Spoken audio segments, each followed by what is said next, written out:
Choose your fighter. And we're on. What's up, AJ? What's going on, bro? What we have here is Parappa. And if there's anybody in the FGC who deserves the nickname the Watcher, the guy who goes to all these events, then you might as well be the historian of the FGC. It's you. I mean, thank you. How many events have you gone to? And I mean, you've gone to a lot of big events. I mean, Well, not just the regional ones. You've gone to Evo, Combo Breaker, CEO. Yeah, funny enough, the first event, like, I mean, there's a difference between major and just regionals or FGC event. The first one I went to was actually Evo 2014. So I mean, outside of like just a couple locals, how I met you guys really. Yeah, that was when I started my journey basically. What were your experiences like at Evo? Everybody has different experiences, especially being the first one. I've never had the chance to go to one. I've always been a Twitch monster, a stream monster as they like to be called, but you were there in person. I've seen. What's the atmosphere like? Man, well, the atmosphere is unbelievable, and that's the reason why I go, and that's the reason why I went. It just so happened that Evo was the first event that I went to. So, but the atmosphere is the reason why I kept going back, and it's the reason why I got into this. Just I just seen it so much. It's 2020 now, and I'm thinking all the way back to 2014. That's 6 years. Yeah, exactly. So I've seen like the just the kind of like the evolution of the event itself and just FGC as a whole. So it's just, even though I'm technically a baby in the grand scheme of things, it's surprising how much you see. Well, again, you're a fly in the wall. You're a baby, as we like to call it, and you've seen a lot. But what was your first event that you ever attended? Like locals? Or just any competition-wise? Maybe you attended because you loved the scene and you wanted to take it to the next level. Let me go to a competition. Yeah. Let me compete, or let me just go watch. What was your first? So, boy, I mean, being from New York, you had a lot of options. Yeah, I mean, yeah, but surprisingly, I've kind of been like sheltered, I guess, for lack of a better term, because I've been living upstate for a certain borough folk. Yeah, Westchester, baby. Yeah, Yonkers. Westchester. Yeah, We're exactly. upstate. Yonkers.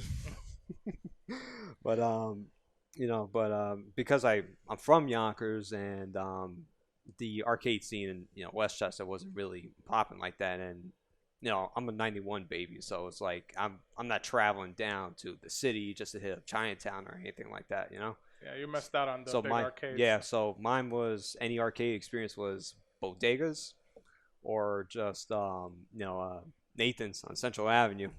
The big arcade room that they had. Oh yeah, man. My good memories there, but obviously it's not like your prototypical FGC arcade. It's just a regular arcade with a couple fighting games in there. Of course, yeah. But like first local to like actively compete in, or just to watch competition, whatever, I'll have to say it's gotta be. Well, it wasn't Clarkson's Corner. I think it might have been. Because we KPB we were holding weeklies there. Yeah, but this was before the weeklies, so I'm pretty sure like the first like tournament that I went to and like try to compete in was it was at Clarkson's, and it was just before Kick Punch Blog started doing the weeklies. It was a Smash Brothers Brawl tournament. Clash Tournaments held it. I think that's really the only group that I know of that did anything else besides us up there. Yeah, I'm pretty sure it was, but at the time I wasn't savvy, wasn't paying attention to like organizers or anything like that. I was just like, I play Smash Brothers. There's a tournament. Like, you know what? Let me try my hand. Actually, now that I think about it, Clarkson's Corner, you brought a copy of Project M in there, and I've actually never seen this. I'm like, AJ, what is this? Man. Project M. It just looks like Smash Brothers Melee, but wait, what was that exactly? Because I wasn't well versed in that. Was it just brawl with melee mechanics? Yeah, that's exactly. Well, for the most part, that's what it was, man. But jeez, you're bringing it back to the roots. The roots, man. Jeez. So, I just remember. Can I pick Dr. Mario? Yes. Okay, Yep. I'll play. Yeah, you're in there. That was one of my selling points for me, man, because I played the hell at Dr. Mario back in Melee, but the allure of the attraction was like anyone that's played Smash Brothers knows the issues with Smash Brothers Brawl. That's for sure, man. What, Meta Knight? I mean, he's just the tip of the iceberg, man. It's just woof. But anyway, I mean, I have respect for Brawl and its its competition and whatnot, but just like, man, it had. I mean, the director intentionally put in stuff to be anti-competitive. You know what I mean? What? You don't know. No. All right, so you remember I tripping? know of the Smash Brothers competition. Okay. I just never knew this hatred that they had for the director of these games. It was well, I mean, it was directed at him because he's head man in charge, and his word is law for the game, But of course, yeah, he's the director. but He's the guy who runs things. the game took a lot of heat, but just without even going into it, I mean, like tripping in Brawl was like there was a mechanic that's random tripping. It's like you're dashing around and just randomly because there's a mechanic in the game, your character will fall over and you're prone. Yes. So that's terrible. It's basically a random stun at any point in time without warning. At the time, what was your interaction with the Smash community? You say yourself you were a Smash player. I don't think I've ever saw you compete in anything but Smash. I mean, at Clarkson's we did play some HD remix, but again, those were weeklies. There's a big difference between weeklies and going to an actual Big E event, final round. What were your interactions with the Smash community at the time? Smash was, the funny enough, when like the friends that got me into the scene, it was started with Smash. It started with Smash because this was high school for me. High school years, it was between 05 and 09, so this was right before Street Fighter 4 kickstarted everything up again. So there was no current Street Fighter, and like lean the helm at the time for casual FGC or anyone that's in fighting games. It was like Tekken, really, and I was nowhere near as good as Tekken. Still not. I still got legit and properly learn that game. But the interactions with the Smash community, it's kind of been a mixed bag. But there's like with any scene, man. There's good people. There's a couple headaches. There seems to be more bad in that one than good. And I'm not just talking about the most recent happenings that have been going on there. Yeah, I mean it's been God, I hate to use this, but like the any stereotypes against the Smash community I've kind of like seen firsthand, unfortunately. But it's all the more reason to find if you find good people, you hang on to them, and you make it a point to keep them around. How did you join Kick Punch Block? How did you get together with the guys? Get together with you guys. It was, it's just like. So, now I gotta think about this because at the time I was in college. I was at a Westchester Community College. Oh, the Harvard of the Harvard of the Northeast, as they call it. Sure. The 2-year Harvard, excuse me. They have a program for everything up there. Yeah, sure. So, at the time, this was circa 2012, and I was wearing like, I don't know, one of my early Street Fighter shirts, and I was getting ready for a tournament, actually a cross Tekken tournament at Play and Trade, and James's old place? Oh yes. Oh, the best place ever.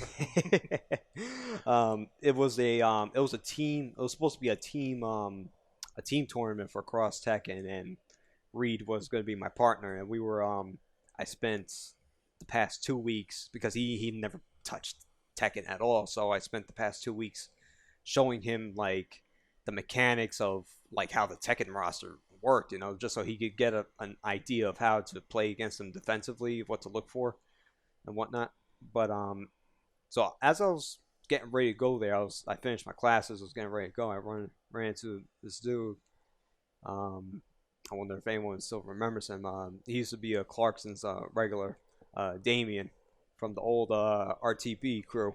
Yes, I remember him. And it was just like, he was like, yeah, he told me about Clarkson's Corner because he seen my shirt. He's like, oh, you into fighting games? Like, yeah, this place Clarkson's Corner runs weeklies or tournaments or whatever the hell he told me, right?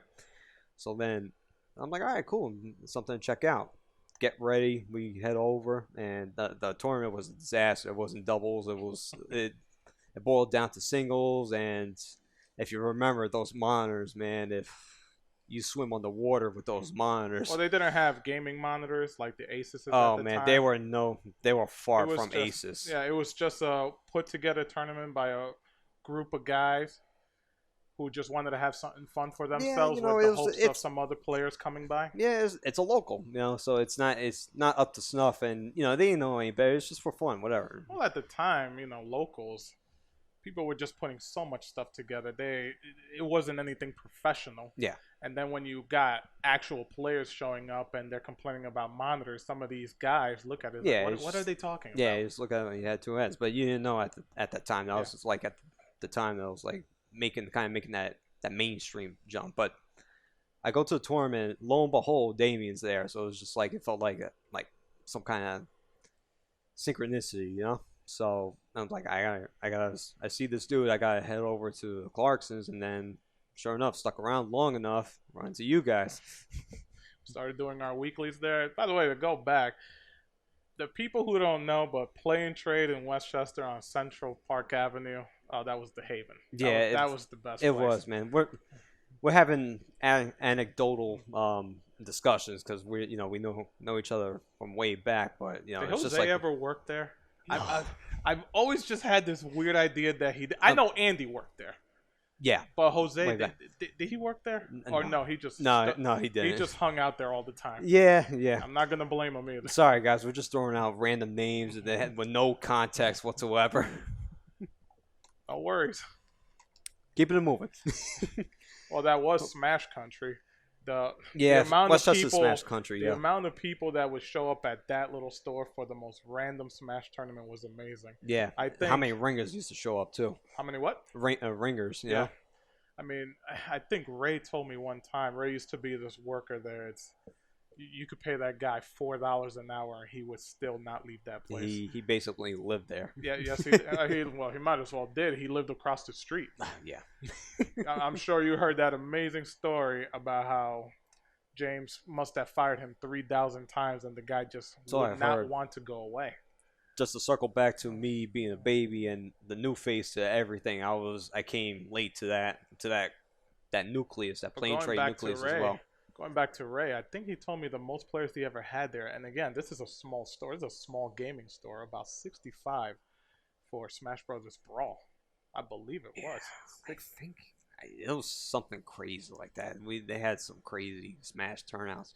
And the store was small, It was hardly any standing room. And once you get like 10 people in there, it's crowded. Oh, of course. Oh, it was a nightmare. Some of them, I believe one time they had to put monitors outside with extension cords because they realized if they didn't do something, the tournament was going to run till 5 o'clock in the morning. Oh, man. Before my time. When you joined Kick Punch Block, you were helping out, running streams, running brackets, doing anything you can for the team. Whenever I could. Well, funny enough, to go back to Clarkson's Corner, when I first met you guys and whatnot, I just wanted to be good Samaritan and just help you guys out because you guys were there every week. Friday nights. Friday nights. Damn, getting nostalgia waves over me. It was about 2012, I believe. 2012 into 2013, maybe early 2014. So it's just obviously you're a regular. You get friendly with the regulars. You guys were running it, so you guys were running. What was hot at the time. At the time, it was Injustice, Street Fighter 4, probably AE 2012 at that time. Marvel 3 at that time, depending on what time frame you're talking about, vanilla or even ultimate, And being in Westchester, that was one of the spots where if I remember, we were getting a lot of NYC players specifically for Yeah. Marvel 3. Yeah. You know, a lot of people say, well, Yonkers, Scarsdale, they're upstate. I'd rather go all the way to next level in Brooklyn instead of taking that trip up to Scarsdale. But Yeah. when we ran Marvel 3 stuff, they showed up. Yeah. Which I never really understood because, man, that's the next level trek is a trek. Now, I say that, I preface this with I've never been to next level, but I've heard, accounts of friends that have gone, and it's just like, it's a trip. Hey, listen, I drive. I've been out to next level 2 times. The amount of traffic, the hustle, Yeah. the annoyance just to get over there. I don't have anything against Henry Sen. I don't have anything against the establishment itself. Mm-hmm. Any place where you have gamers, competitive gamers, especially in the FGC, getting together to do what we love, it's great. But that thing is just too much of a trek. I mean, even on train, it's at least from where I live, it's almost an hour away. It's like, no, thank you. We know firsthand experience from Clarkson's Corner that location is a big factor, Man, but Clarkson's Corner, man, it was some good times. It was good meeting you guys, and going back to Project M, man, it's like you guys were running like the legit, like quote unquote FGC stuff, and I know that there was a demand for Smash. The kids there that were playing cards and whatnot, they lean towards Smash. So every single time something amazing happened in Smash, they're looking. Even when they're playing Magic the Gathering. Yeah, exactly. What's going on in Smash over there? It turned their heads. It wasn't obviously it was Street Fighter. It's like, yeah, it's cool, but like whenever I threw on Project M, it was like, yo, and also it's Project M too. So I was like, yo, what's this? I see Mario beating up Yoshi. What's happening over there?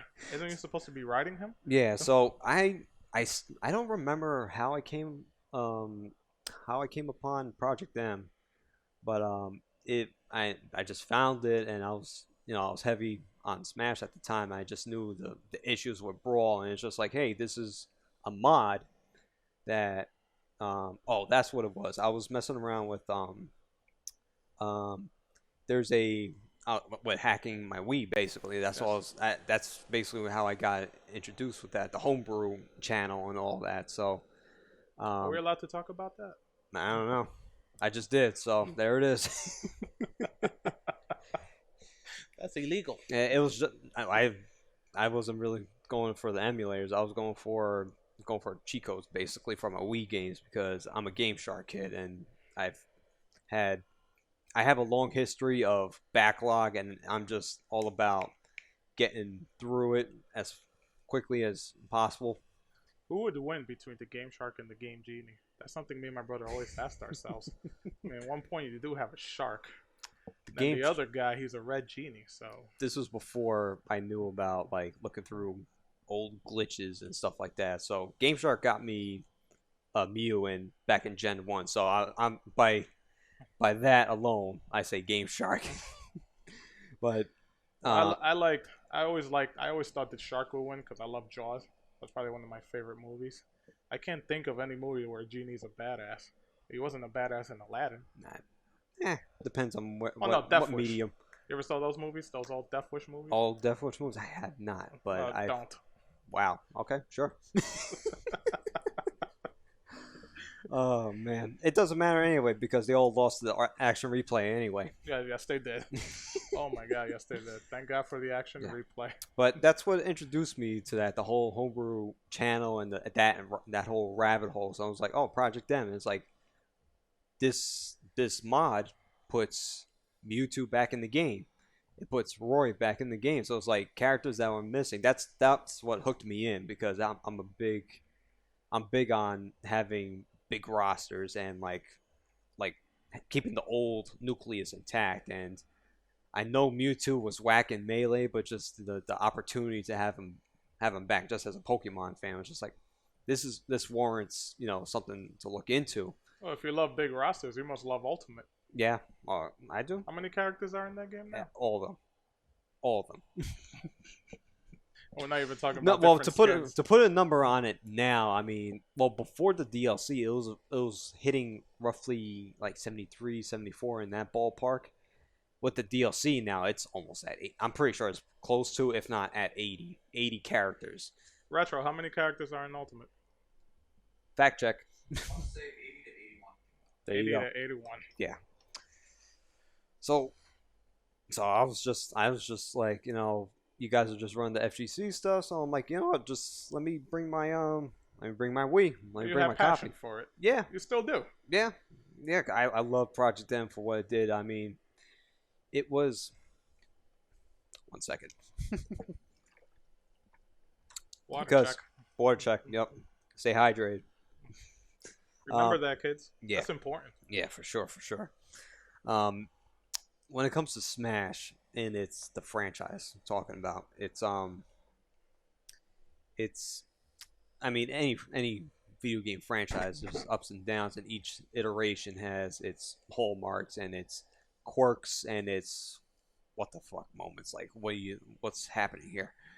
Um, but but Project M, it was obviously intended to be Brawl in a melee engine from faults and all. Like, they reverted Fox right back to his old form, his dominant form, basically, with a little tweaks here and there. But it's melee Fox and Falco too. It was more obvious with Falco because if you remember, and you can see that in the later Smash games, his reflector, he tosses it, and that originated in Brawl.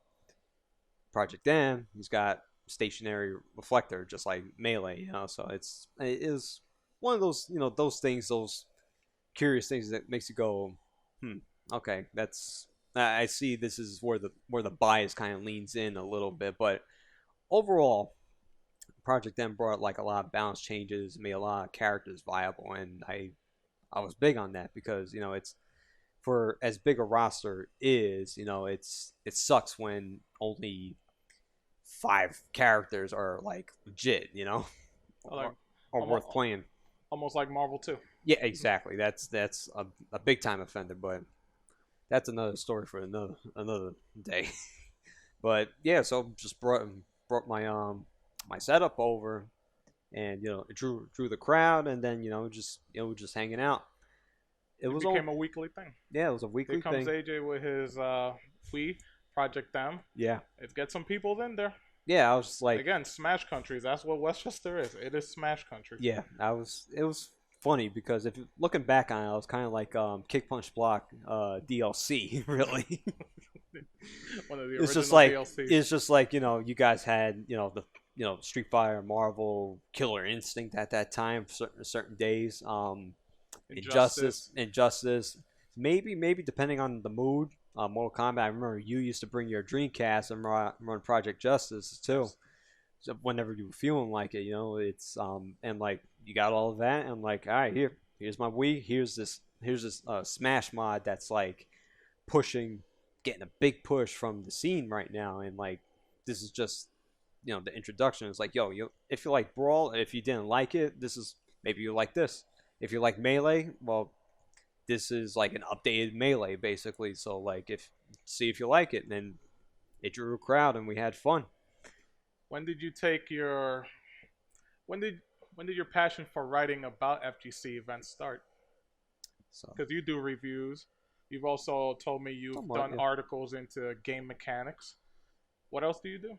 So now this. Well, excuse me. What else do you write about? What else do I write about? Well, I always been, ever since I was little. That's weird. Just picture like a 6-year-old AJ taking like construction paper and folding it and writing books, like not origami, just like making a booklet and whatnot, like 1-page sentences. So it's like I always kind of had like an itch for writing. It's weird because I struggled in English through school. It was odd. I used to get writer's block, but I guess that's the sign of being a writer. But fast forward past Clarkson corner days, till like our weeklies weren't weeklies anymore. Obviously being it's always a friend to you, to the group, to you guys. Whatever locals or whatever it was, any local FGC stuff, try to support and try to get involved. Dip my toe in it, so to speak. I knew that at the time this was 2014, maybe early 2015, probably early 2015 now. Um, I knew at the time, on the website, the Kick Punch Block website that we had, um, you know, Afro Dynamic, he was one man banning those articles, man, for a while. Rodney was involved here and there, but Prime is, He's a busy man. he's a busy man. He's got that stuff is on the back burner for him. He's got a lot more important things to handle. So it was like uh, left on Afro's shoulders Yes, for it was. Mike was running for the website. He was running the Facebook page. I believe for a while he was administrating the Twitter page. yeah. He was and he had a lot on his hands. yeah. At that time, he was running like a lot of those social media outlets that we had at that time. So I've seen. Was he the one who recognized your talents first? He did, and that's where I got and introduced officially joined the team. So it's like I've seen him. We were talking passing. Just like I'm like he's really like going at it. He's pumping out all these articles at his own free time, as most things with FGC. This is for a lot of us, if not all of us, it's just a passion project. Well, it's a hobby. Yes. Not many people going to Mike, like you said, taking his free time to do this out of a love. Yeah. Not many people get paid to basically run FGC articles, or gaming articles in general. No, not at all. You have to, outside of IGN, again, I've been out of the loop for a while, or not many people who do it at this level, they're just doing it just for the love. Yeah. Especially at that time. This is 2015, so it was just before like that esports swoop in to the FGC, try to pump the big bucks and the quote unquote big bucks in at the time. But we were talking in passing, and he was like, "Would you want to join the team and be a writer?" And we'll go back and forth. I guess it's just like it's a writer thing. You recognize it in other people. You just like you. In addition to writers, because writing is just like an art, it's a craft. It's just yet another layer of crafting, being artsy basically. So an artist recognizes an artist in that regard. So he's like, "Want to join the team?" I was like, I fell for him, so I was just like, I want to help him out, and even if I do like I don't know, once a month, twice a month, just to shoulder the weight a little bit. Help them out. Yeah, exactly. Expand topics being talked about. Yeah. And what were some of the first things he had you write about? Or did he give you free reign to write about anything? He gave me free reign, and Prime actually, he's funny enough. When I officially joined, he's like, I was like thanking him. He's like, "You ain't gotta thank me, man. This was the Prime's idea." So honestly, I have to thank Rodney really. So I think Mike just like I guess recommended me basically. So, but it was either way, I'm grateful. I was grateful, and they were just like like you said. I asked, I'm like, what you need me anything specific? Do you need me like journalize or do you remember the first article you wrote? Do you remember what it was about, what it contained? Yeah. So the first article. Man, you gave me a little look. It's like, oh boy, here we go. Yeah, because I came blazing guns out the gate. One of those I need to impress right away. No. Did you? No. Did you go full speed without? When I write, man, it's I'm definitely. I know that I'm a writer because I get into a certain zone that I don't get into anywhere else. Very rarely I do in like fighting games basically. But again, it's just passion. But it's a different type of drive when I'm writing. So, Mike gave me the green light. He's like, whatever you want to go for. It's like, all right, cool. So the first technically the first article I put out was a kind of like a introductory like bio, kind of like similar to like what we're doing now a little bit, but more so, but in writing format. It's like this is I go by AJ. Took up the name Parappa as a pen name actually, because That's your gamer tag. it ironically it's not my gamer tag. Oh, it's not. My gamer tag actually is I mean, this stems back to like the Xbox 360 days. It's SS4 AJ, Super Saiyan 4 AJ.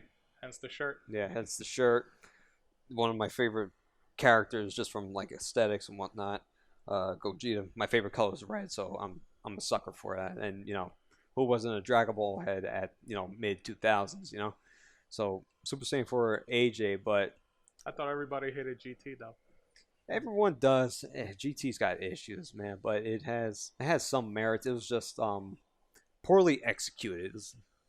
That series was just some good concept, poor execution. But that's something else for another day. that's another 3 hours. So You probably won't get that one with me because I haven't even seen Super yet. I didn't even know that existed until Mike told me, because I don't really watch anime anymore. I'm gonna say a little blasphemous. As much as I proclaim to be a Dragon Ball fan, I haven't seen much of Super either. I know they got blue hair now. I don't know what that means, but maybe I'll get to it one time. I got you when we get off here. Yes, educate me, please. Yes, I will. It's a long story, but yeah, I took up the pen name Parappa because I figured it was. I'm joining a crew named Kick Punch Block. Again, I was a big Parappa the Rapper head back in the day. You know, I love that game too. You know, so I was surprised that no one on this crew took up the tag Parappa. So it's just like, I mean, we had Reyes, had Master Onion, so he was on the right track, but not Parappa though. So I'm like, I mean, screw it, let's do it. I grabbed it, and It's now or never. yeah. So I was just like, the first article I put out was a short and sweet thing. It was just like, I go by AJ, but I'm gonna be Kick Punch Block Parappa, and it's just like, this is what my introduction into fighting games, into the scene itself, and just a bio, something to click on, something to reference to any time that anyone has a question about me and what is my I guess credentials, for lack of a better term, to this scene and to my fandom, basically, you know. Right after that, a month after that, and this would be like considered like my legit first article on the website. This is, mind you, this is mid, I want to say April 2015. Right. And I had to double check earlier today because I had scanned through my old articles and see like the dates and whatnot.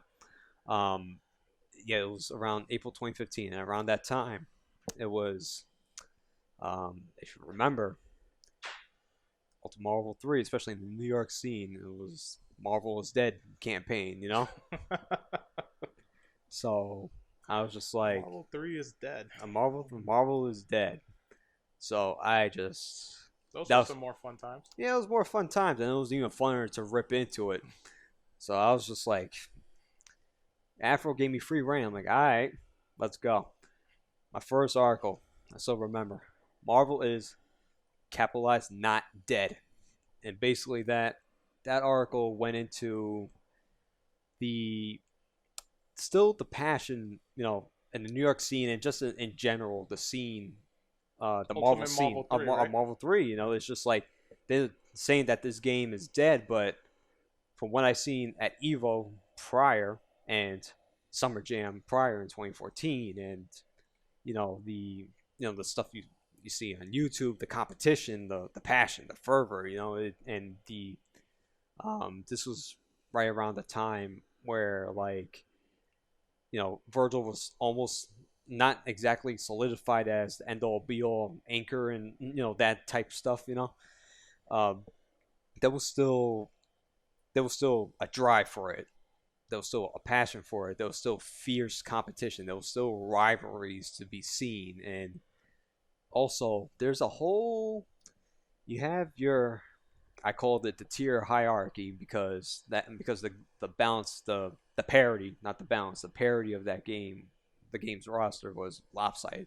You had, your Morgans, your Doctor Dooms, your Virgils, your Phoenixes of the game, and then you had your Shenko and Iron Fist and Phoenix right on the bottom, and I'm like, you guys aren't even looking at the middle here.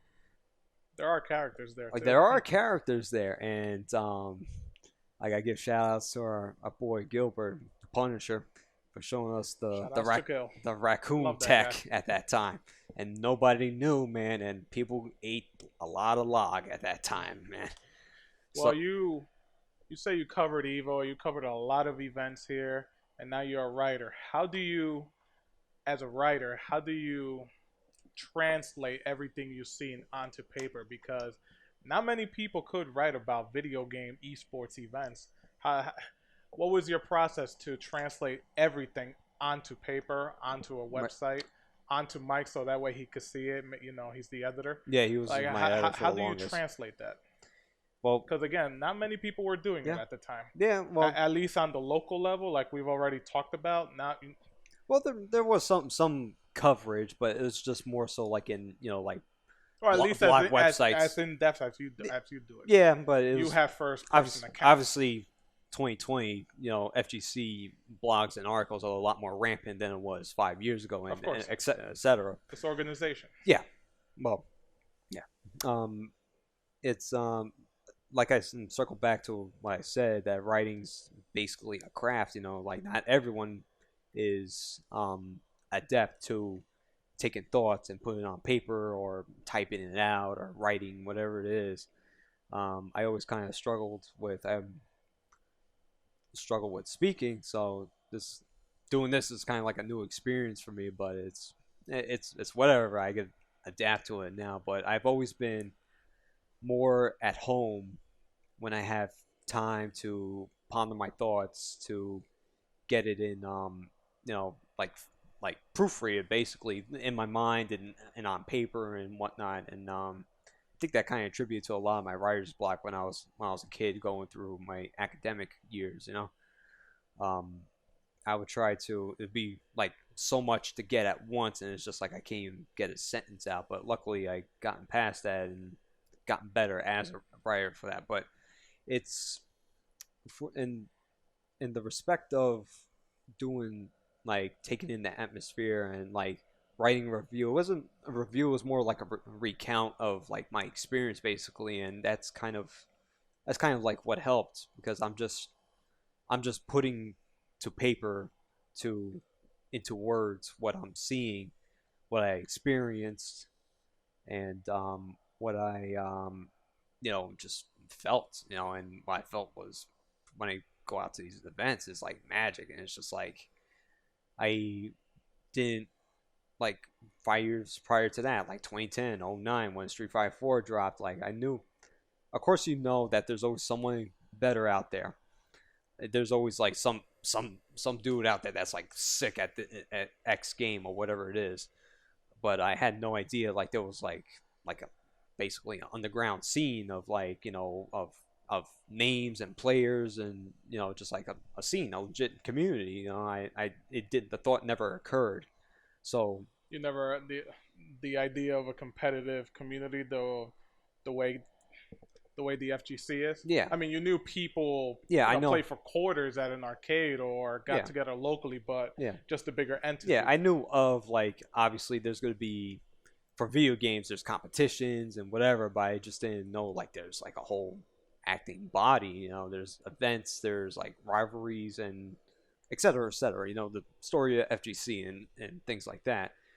So to finally step into that atmosphere and seeing it firsthand and being a part of it, it's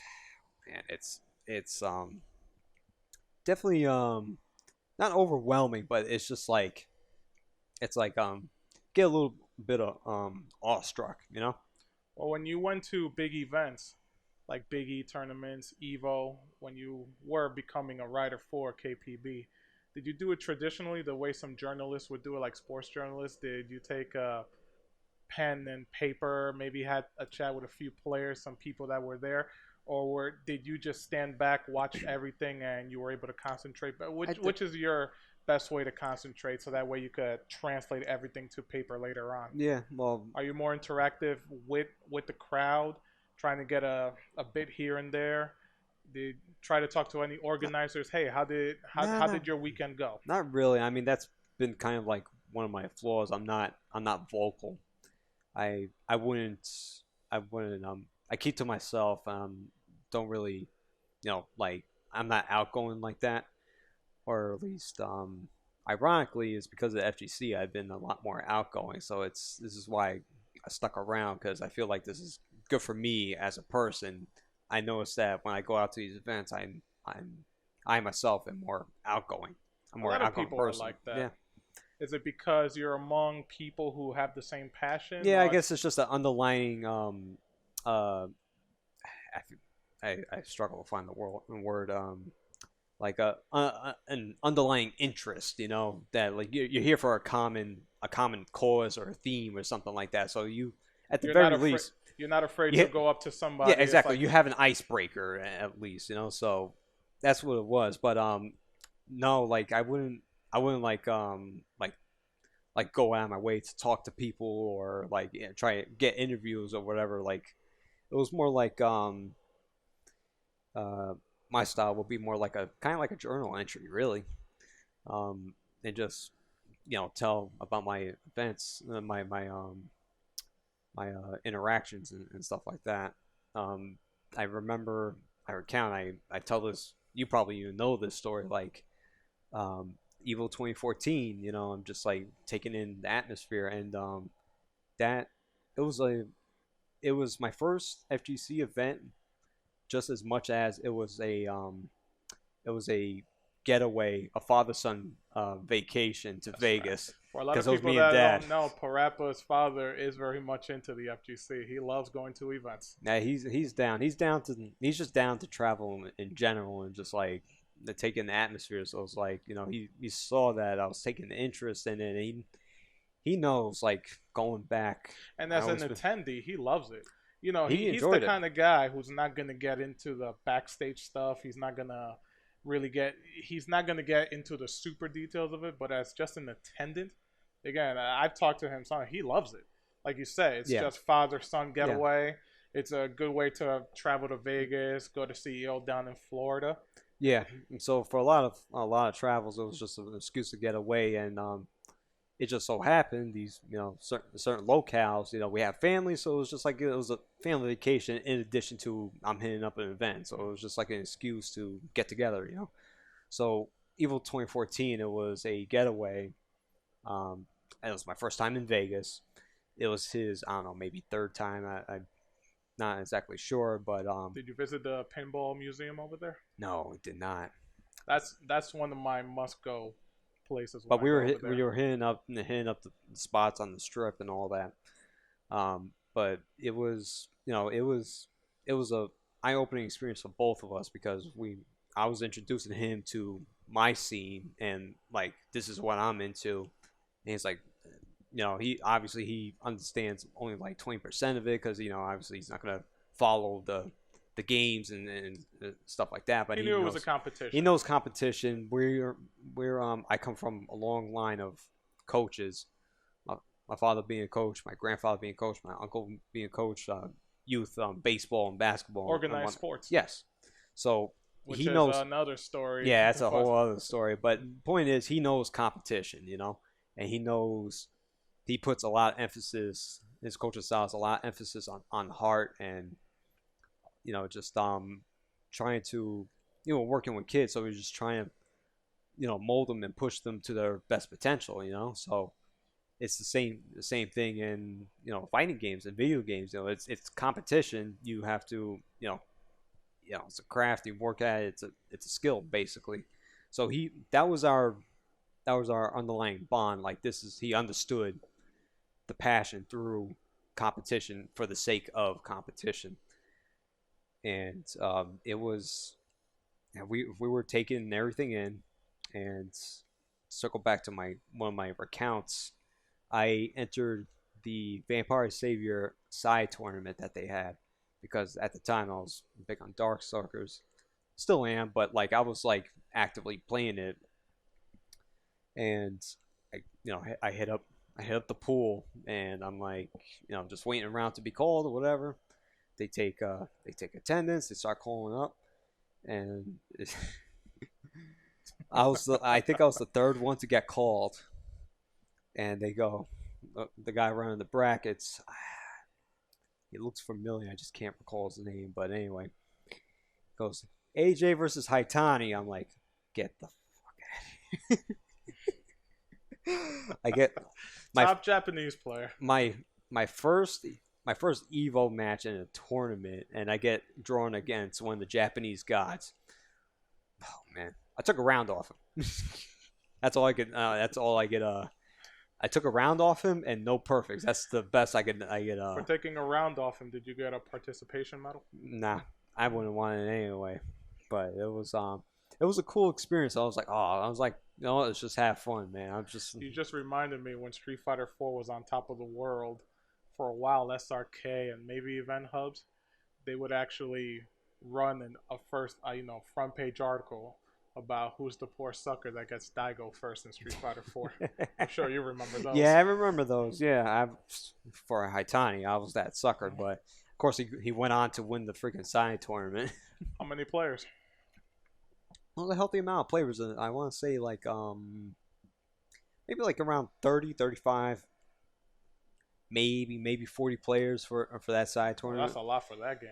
That's a lot for all those old games. Yeah, but what people don't realize about Evo, unless they've been to, is that the side tournament scene, which eventually grew into Anime Evo, and in addition to its other community-run side tournaments, is that.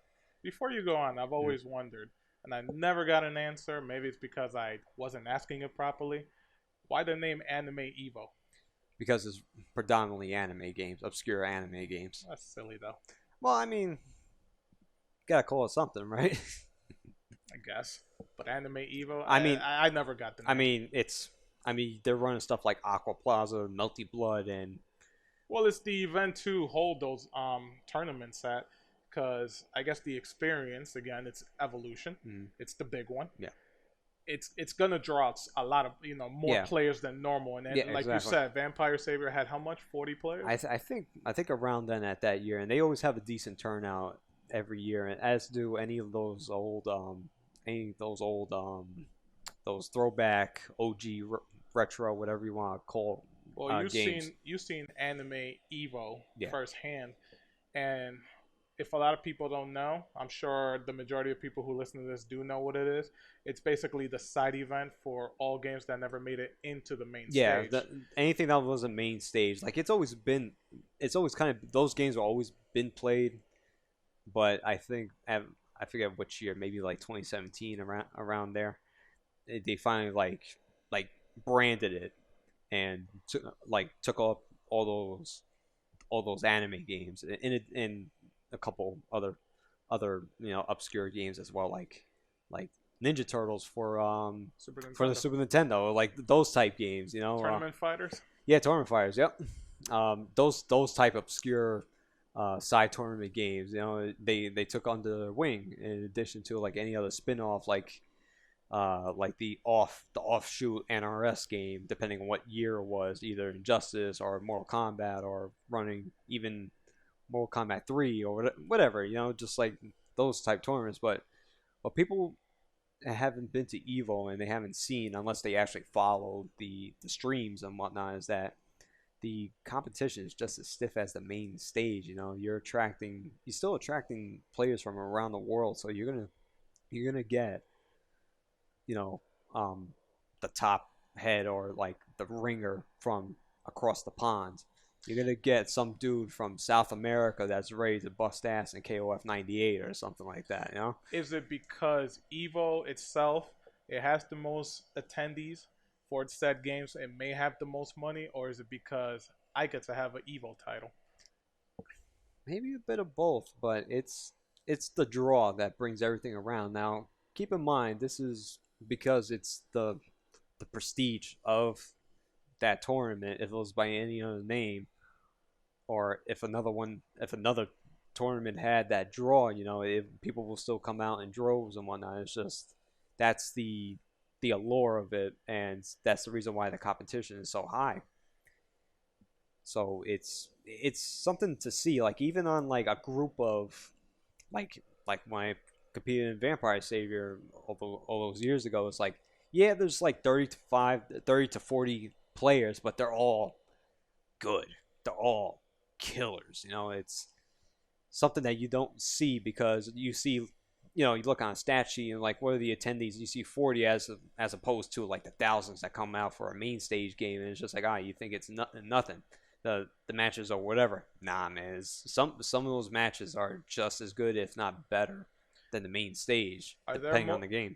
From your experience, is there more passion in the side stage than there is in the main stage? They have the poverty game scene has a chip on their shoulder. Games, yeah, that's right. The That's self-entitled the poverty games, which I never really cared for the moniker, but whatever. But they have that chip on their shoulder because they're in the corner, in the back, the dark hallway. No one's really paying attention to us. So there's a little bit of grit to them.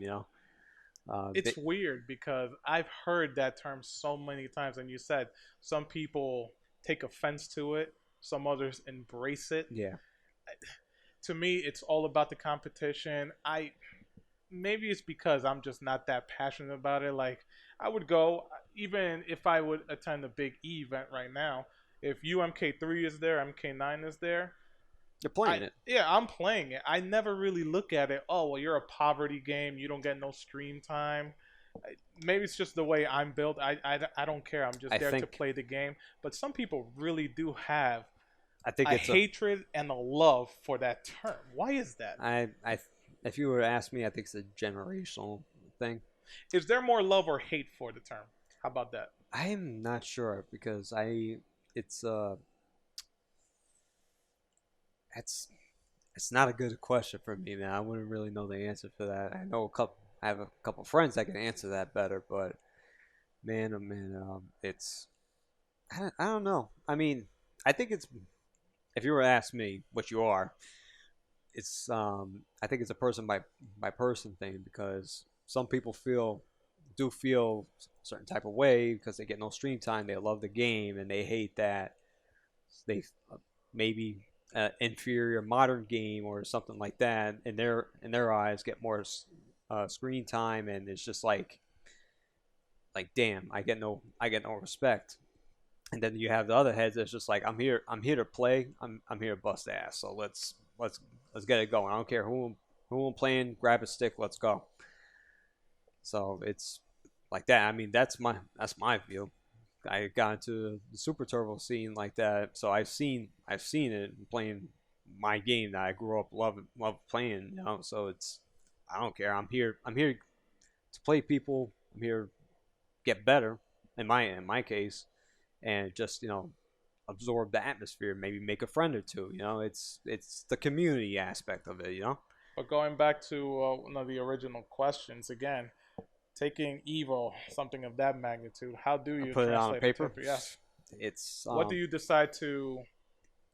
Do you decide to focus on main stage more than the side stage, knowing there's enough journalists there covering it because it is the FGC's main event? Oh yeah. It will be in the front page of IGN. If not, maybe and it was. Especially back then, yeah. I mean, how do you go about even it? Back then, like I said, man, it's. The thing about anything you do basically in life, really, in a professional field, is staying within your means. You don't want to overexert yourself, so you want to also be you in any shape or form of fashion. So it's like I'm writing a piece. This is my recount. I'm not. It wasn't supposed to be I guess journalism basically. Well, it probably was anyway. But not journalism in the typical sense, you know. Um, I'm I was not trying to like compete or idolize with anyone. I'm not trying to make my piece or my article way better than the guy on IGN or any or event hubs or anything like that. It's just I can only tell what I've seen and what I experienced, and I'm gonna tell you about the magic. So, a hook on that Evo 2014 article was the Haitani match that I had. It was the Galileo versus the Gura Blaze Blue Grand Finals. Was still one of the best matches I've seen in my life. That set was crazy. Like me and my father were sitting in the way back, and it had the early slot, so it started at 8 a.m. and it's like grand finals was like around 9:30, close to 10 a.m. So I legit, my father came down, he finished breakfast, he came in late, so it's like losers finals just ended up where he just got in for grand finals. So I literally leaned into him like, listen, this game I don't really know much about, so you're just gonna sit here and watch it, man. He's just like, all right, sure. By the time that grand finals was done, we gave a standing ovation because it was a display, and if you go back and watch that grand finals, it was amazing. It was just like the blood and sweat that went into that. It was just like something. This is the reason why it was the embodiment of the reason why we all do this, you know. So it's just like, no, I barely know Blaze Blue and its inner workings, especially back in 2014. And my father, forget it. He might as well throw up a different language up there for him, man. But we knew like these guys just put it all out there, and it was just a back and forth. It was just like you had to stand on your feet and applaud these guys. It's Game 7. Yeah, it was the Game 7, and it legit went down to the Game 7 of tournaments. Last match, bracket reset, all that, all the bells and whistles. What's that feeling like when you're in the crowd and you know that championship is literally up for grabs, whoever wins the next round, as an attendee, as a person watching? Because forget the competitors. Yeah. That's a different kind of pressure for them. Yeah. But you sitting there is like, oh Jesus Christ, we really came down to this. When the tense, yeah, when it's on edge, man, it's. Do you feel it in the crowd? Yeah. Oh, you definitely feel it in the crowd. It's never. I never use this word. It's electric. It's literally electric. It's just electric. It's awesome in every sense of the word. Especially in a stage as big as that. Yeah, a stage as big as that. And again, I don't want to put emphasis on you need a big stage to have something great. I've seen pretty good stuff even over in the side tournament area.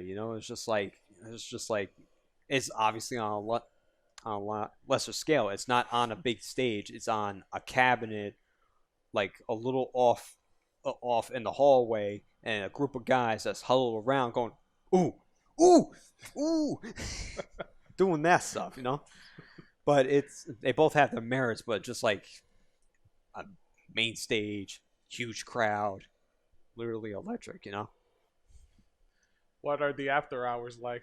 What are the after hour suites where all the betting happens? I'm sure there's plenty of betting money being placed under the table during main staging Evo, but come on, let's not so much anymore, man. Oh, did they cut down on that a little bit? Esports. What's that? Sorry, not.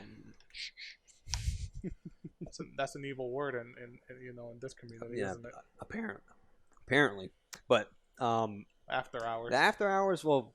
Again, are salty sweets? Oh yeah, salty sweets. Yeah, good times. But I never really partake because it's Vegas. Well, yeah, that's the thing. It's Vegas, and the times that especially the earlier years when I went to Evo with that, we were usually in the casinos. We're taking into Vegas. It's again father son vacay as much as it is fighting game tournament. So I didn't really partake in salty sweets. And me personally, I'm not really much of a party guy anyway, so it's like I'm not really big on drinking and any after hours stuff unless it's just like playing. But I didn't really delve too much into that aspect. But I obviously knew of it, and obviously in the later years, you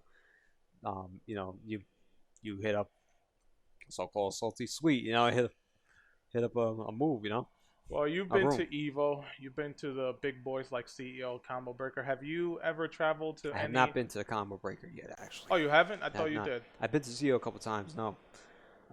Combo Breaker is like the FGC unicorn for me, man, because I wanted to go 2 years ago, and I got real sick, man. I woke up the day of my flight and my throat was on fire. I had not been that sick in a long time, and I was just like, I can't go on a plane. I can't go away for a weekend. I'm shot, so I had to scrap it. And then last year, I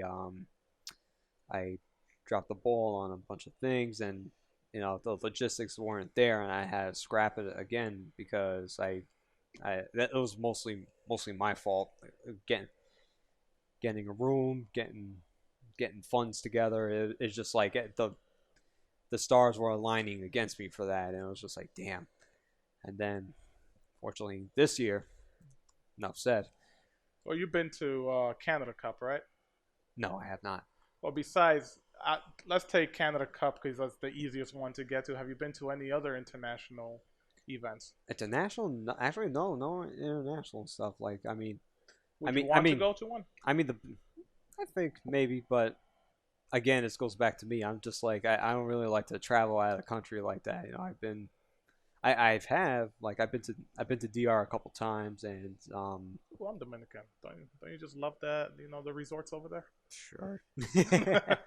It's been a while. I've been there twice, and one was for a wedding as well. I've been to Niagara Falls, and that's my extent of outside the states. The states itself have been around and around. But I guess technically speaking, because of the magnitude, Combo Breaker CEO and Evo will be considered like international tournaments. I guess, but it's for me it's national because obviously it's my home. Well, you get home, you settle down, take a shower, have a nice night's rest. Next day, you're in front of the computer to write an article about a big event you just went to. What's the first thing you ponder about? Fun fact for me, because I know just how grueling it is coming back off jet lag and all that. For Evo, and I decided to write. I decided to write for Evo the first year because 2014, because that's when I just started writing for the team, and I just needed material. So I was just like, you know what, I'm going out. I might as well just write about this. So I wrote about it actually on the plane ride back because that's a 5-hour flight. So at least then on the plane I have a rough draft, or sometimes I even finish. So putting that down is just like what stood out. Like obviously the grand finals, the people I meet. I told Afro this years ago. I think it was 2017. 2017, yeah, Evo 2017. It's just like he asked me what was the what's like what's your highlight of the weekend, basically. And I'm just like, I had to think about it. It's like because yeah, the matches are great. The getting the games are great. The announcements, the glamour, the spectacle that is these big events. And I pondered about it. I'm like, it's the atmosphere. It's the people I spend time with. It's doing this right now, and it's just like hanging out with your friends, meeting new people, getting new friends. It's just like you never know who like is gonna be the next special person in your life because you decide to play a random game of, I don't know, fucking hyper fighting or whatever. Street Fighter 1. Yeah, it's Street Fighter 1, whatever. It's just like that's the magic of FGC, you know, and you see that at these big events, you know. Well, the big events is basically the evolution of the arcade scene after Yeah. the arcade scene died. Exactly. Except now you're literally in a room with everybody in the country Yeah. instead of like your buddy from upstairs Mm-hmm. pouring a quarter into a machine. Yeah. That's the beauty of it. Yeah. And I was too young to get that, because again, I'm 29 years old, so the arcade scene, you know, if you're not in, again, if you're in Westchester, you're not in the city, you're not around in Chinatown and all that, you're not going to see these arcade scenes. And I was too young to be like running off and hitting them up, you know. So like the 90s, obviously, baby. So the I guess, I don't know, You where missed out. yeah, I missed out a lot. The golden age, whatever you want to call it, the golden age in the 90s, and then 2000s with the Chinatown Fair or whatever. I didn't get to experience that. My arcade was just like, you know, whatever delis or bodegas or anywhere that had a cabinet or whatever. Or maybe a get together at a friend's house. Yeah, and which I didn't really do all that much growing up, which was kind of odd. I didn't really have that, which was pretty weird. I don't know. I mean, it's not like I had no friends. I had friends. It's just like, for whatever reason, it's just like visiting my friends, going over to my friend's house wasn't a thing for me. Yeah, for whatever reason, I honestly don't really know. But it's yeah, it's just that spirit, you know, carries on, and I really love that. And because I kind of missed that, I missed out on that. I want to like grab that and like hold on to it, you know. It's something magical. So for me, it's like it's pretty easy translating that on paper, on a screen, getting it down. It's just like, this is what I've seen, and you guys need to hear about this. And you guys also need to experience it whenever you can. You should Especially if you're as this. passionate as for fighting games as we all are. If you call yourself a fan, if you say you have an inkling of passion, and then if you say you like all the stuff that and what it is and what it's about, then like you are doing yourself a treat to going out to your locals, going out to your regionals, going out to your majors, and absorbing all that. Well, it's kind of like the same if you're a wrestling fan. You may follow Ring of Honor, Impact Wrestling, and it is wrestling when you go do it. But as much as the company has hated the WWE, their shows still are a spectacle. I remember when I first went to go see, For sure. I in my mind, I wasn't, I went in there, I'm like, yeah, let me go check it out. I've never been to a WWE event, excuse me. But when you go in there, even a small pay-per-view such as Money in the Bank, you could clearly see the production level is such at another level. And you feel it's just like, wow. I mean, jeez. This is the big leagues compared to the small leagues, the minor leagues. It's funny you say that because this past CEO, when AEW had their pay-per-view there, me and Rod were talking about that. I went there. Now it's funny. I was talking to Rod, and he said that the people from CEO produced the show, but I could have sworn AEW brought in their own crew and produced the actual wrestling show. I mean, both communities were basically ingrained because Jabali is a big wrestling fan and obviously a big video game. I mean, it seemed like a joint effort from what I was able to gauge, but there was definitely AEW crew there, for sure. But it was my first wrestling event, and I'm not really all that big in wrestling, obviously. But I got friends like you, our circles Andy. we big wrestling heads. So just through every association I follow. Every year WrestleMania, Andy's house. That was always the big party. Yeah, I went to a couple of them, maybe 2 or 3, but that was where to go. Yeah. Because in the FGC there are a ton of wrestling fans. They seem to go hand in hand. yeah, it seems like the FGC for better for worse, however you look at it, wants to take up go that business model route. They want to I mean, we've had our fair share of heels in the FGC, and if there's a heel, there's a face somewhere else, you know. So it's just like they definitely glorify that and put it on a pedestal. I don't know if I wouldn't say it's necessary, but it definitely makes for viewership, that's for sure. Who's the bigger heel, F Champ or Punk?